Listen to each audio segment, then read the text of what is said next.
There's a moment in every person's health journey when the numbers on a report stop being abstract and start feeling very real. For me, that moment came when I discovered I had significant plaque buildup, or approximately 20% to 25% plaque, in both of my carotid arteries. The carotid arteries are the two large blood vessels on either side of your neck that supply blood directly to your brain. Having 20% to 25% plaque in both of them is not a minor finding. It is a serious cardiovascular risk that, left unaddressed, can lead to stroke, heart attack, or sudden death. These are not exaggerations. These are medical facts. What happened next is what I want to share today. Within 3 months, my follow-up scans showed a dramatic and significant improvement. The plaque had reduced to a point where it was no longer detectable on imaging. I want to be honest with you up front. I believe my case was exceptional. Most clinical studies show meaningful plaque reversal occurring over 1 to 3 years, not 3 months. Everybody is different, and my results should not be taken as a guaranteed timeline for anyone else. What I can tell you is what I did, why the science supports it, and how you can discuss these options with your own doctor. I did not accomplish this using pharmaceutical drugs alone. I used 2 specific food-based interventions, one a juice, one a supplement derived from fermented food, combined with addressing 3 essential root conditions that I will discuss in a separate video.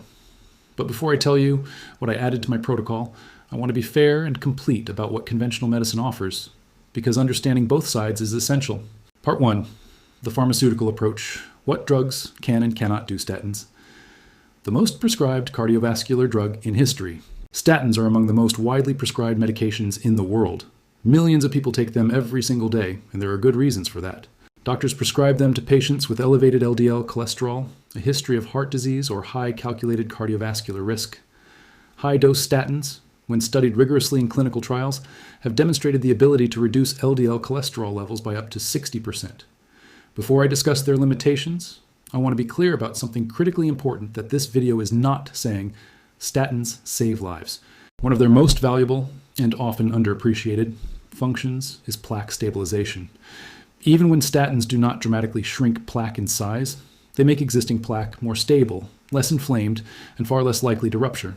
A ruptured plaque is what causes most heart attacks and strokes. So if you are currently on a statin prescribed by your cardiologist, please do not stop taking it because of anything you hear in this video. Discuss any changes with your doctor first. Plaque stabilization is genuinely life-saving, even if it is different from plaque reversal.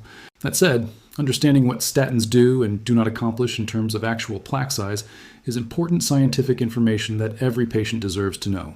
What the studies actually found. Inside the arteries, when researchers looked at the carotid arteries and coronary arteries of patients on high-dose statins, measuring the actual physical plaque, they found reductions of approximately 0.0 to 15 millimeters. In the very best studies, with the most favorable outcomes, the reduction reached about 0.04 millimeters. To put that in perspective, a single human hair is approximately 0.07 millimeters in diameter, so even the best statin results produced plaque reduction smaller than the width of a human hair. This does not make statins failures. It means they are doing something different, stabilizing and stopping progression, rather than dramatically reversing existing plaque. The car, to use a simple analogy, is no longer moving forward. It is also not moving backward significantly. It is sitting still, but importantly, it is not going to suddenly crash either. For someone who already has 20% to 25% plaque burden in their carotid arteries, stabilization is valuable, but if reversal is the goal, additional strategies may be needed alongside medication. PCSK9 inhibitors. The next generation beyond statins. PCSK9 inhibitors are newer, more powerful drugs that work through a different biological mechanism to lower LDL even more dramatically. They show somewhat better results in plaque reduction than statins alone, and for high-risk patients who cannot tolerate statins, they can be genuinely important. But the same fundamental limitation applies. They primarily work by lowering circulating LDL, which addresses only one piece of a much more complex puzzle. A clarification on measurements, CIMT versus plaque. Before going further, I want to address something important for medical accuracy. In this context, 2 related but technically distinct measurements are being discussed. Carotid intima media thickness, CIMT, refers to the thickness of the inner 2 layers of the carotid artery wall. It is a well-validated marker of cardiovascular risk and a reliable indicator that atherosclerotic changes are occurring. When CIMT increases, it signals that the artery wall is thickening, which precedes and accompanies plaque formation. Reducing CIMT therefore reflects genuine improvement in arterial health. Plaque itself refers to discrete deposits of lipids, foam cells, fibrin, calcium, and other material that accumulate within or on the arterial wall. The pomegranate juice studies specifically measured reductions in carotid wall thickness, CIMT, which is strongly correlated with plaque burden. The nattokinase study measured both plaque size and wall thickness. Both types of measurement are clinically meaningful. When I refer to plaque throughout this video, I'm using the term broadly to refer to this atherosclerotic disease process in the arterial walls, including both wall thickening and discrete plaque deposits. The food-based approach, 2 interventions, supported by research pomegranate juice, small amount, significant research. The first intervention is pomegranate juice, not eating pomegranate fruit, but specifically drinking the juice. The dose used in the key study was remarkably small, just 50 milliliters per day, less than 2 ounces, barely noticeable at the bottom of a glass. In a clinical study, participants who drank this small amount every day for 1 year experienced a reduction in carotid artery wall thickness, ranging from 17% to as high as 30%. These are substantial, meaningful reductions. And this was measured over 1 year, which is a more typical and realistic timeline for most people, not 3 months. It is important to note that this finding has been replicated in some research and not in others. The variation likely comes down to baseline metabolic conditions, the 3 root conditions I will discuss in another video. Pomegranate juice appears to work most powerfully when the underlying metabolic environment is also being corrected. In studies where participants had more favorable metabolic conditions, the effects were stronger. In populations with severely unfavorable metabolic conditions, the juice alone was not sufficient to overcome those countervailing forces. How pomegranate juice works. Biologically, the mechanism is multi-layered, which is part of why it outperforms single-target drugs in certain studies. When LDL cholesterol particles in your bloodstream become oxidized, damaged by inflammation and free radicals, they become highly dangerous. Oxidized LDL is one of the primary triggers of plaque formation. It gets taken up by immune cells in the arterial wall, converts those cells into foam cells. And foam cells are the basic building blocks of plaque. This is where the whole destructive process begins. Pomegranate juice, in the right metabolic setting, has been shown to reduce LDL oxidation by up to 90%. By nearly eliminating oxidized LDL, it removes one of the most critical drivers of plaque development and progression. Fewer oxidized particles means fewer foam cells, and fewer foam cells means less new plaque formation. Additionally, pomegranate juice does not raise HDL cholesterol numbers, but it appears to significantly enhance the functional quality of existing HDL. HDL performs what is called reverse cholesterol transport. It travels through the bloodstream, picks up cholesterol from arterial walls and plaque deposits, and carries it back to the liver for elimination. Making HDL more functionally effective means the body's own natural plaque removal mechanism becomes more powerful.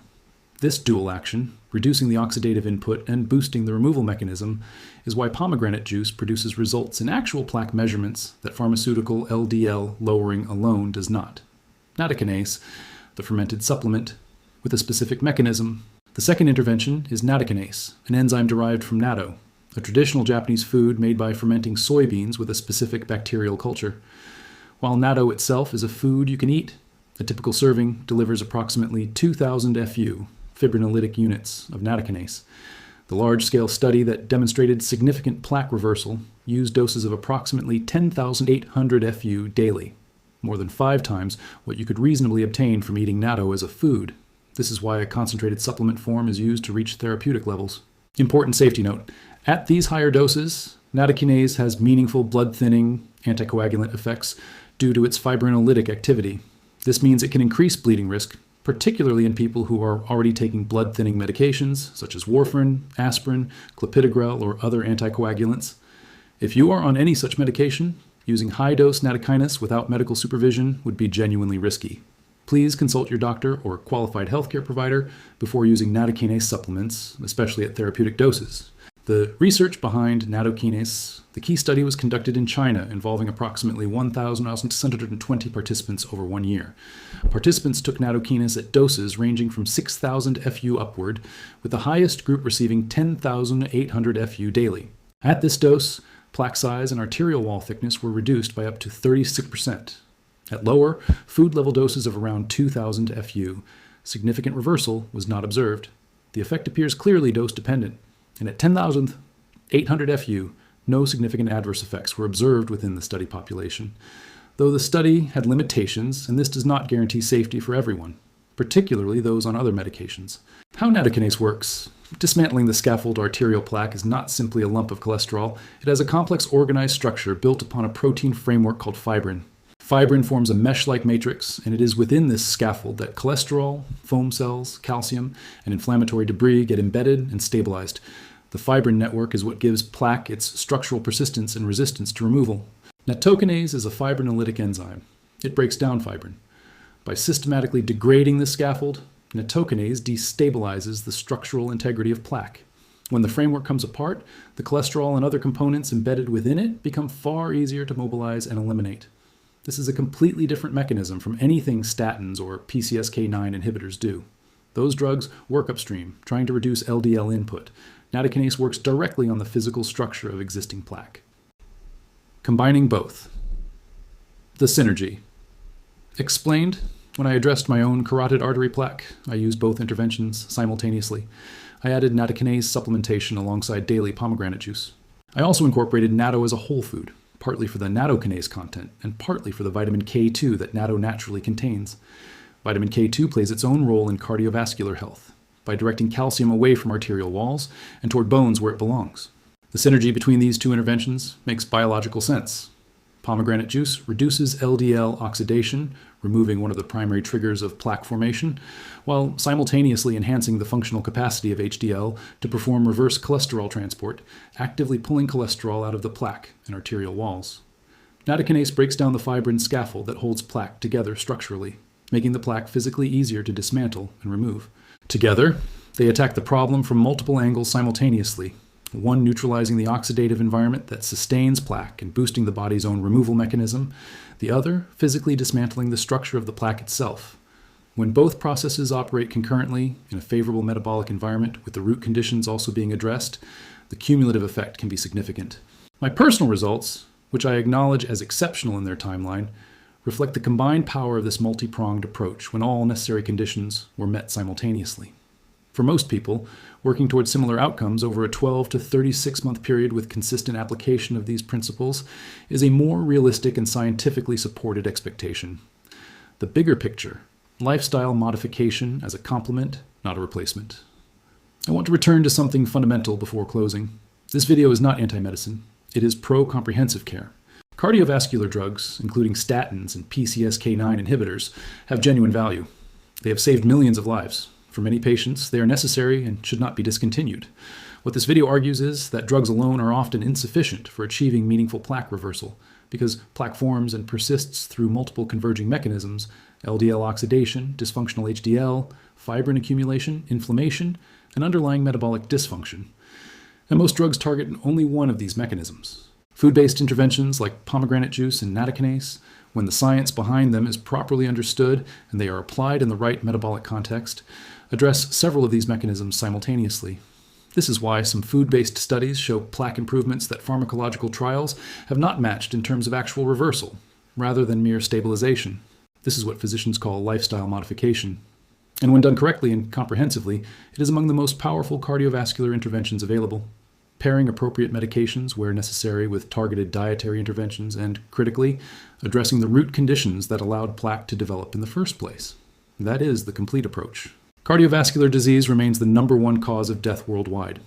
Millions of people die each year from atherosclerosis-related heart attacks and strokes. Pomegranate juice and nattokinase are not exotic or inaccessible. They are evidence-based, reasonably affordable, and widely available. They are not miracle cures, and they do not work in isolation. But when integrated into a comprehensive, medically supervised approach to cardiovascular health, they represent tools of genuine and meaningful power.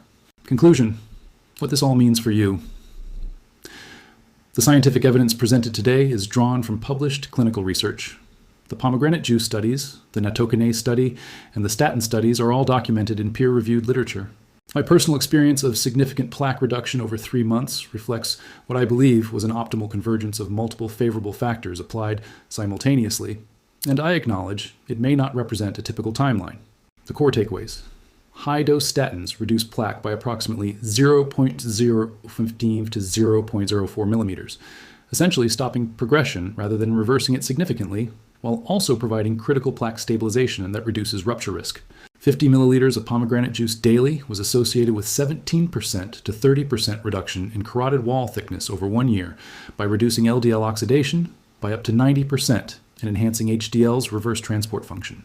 Nattokinase at 10,800 FU daily was associated with up to 36% reduction in plaque size and wall thickness over 1 year by breaking down the fibrin scaffold that gives plaque its structural integrity. Though at these doses, medical supervision is important, particularly for anyone on anticoagulant medications. Lowering LDL is one important step. But there are other steps: reducing oxidation, enhancing reverse transport, dismantling the fibrin scaffold, and addressing the root metabolic conditions, and those other steps may be the difference between stabilization and genuine reversal. If you have been told you have arterial plaque or elevated cardiovascular risk, I encourage you to research these interventions thoroughly. Bring this information to a knowledgeable and open-minded healthcare provider and consider what a truly comprehensive approach to your arterial health might look like. Do not stop any medication without medical guidance. Do not begin high-dose supplementation without discussing it with your doctor, especially if you are on blood thinners. But do ask the questions. You deserve complete information, not just the parts that fit neatly into a 15-minute appointment. Your cardiovascular health is worth the effort of understanding fully.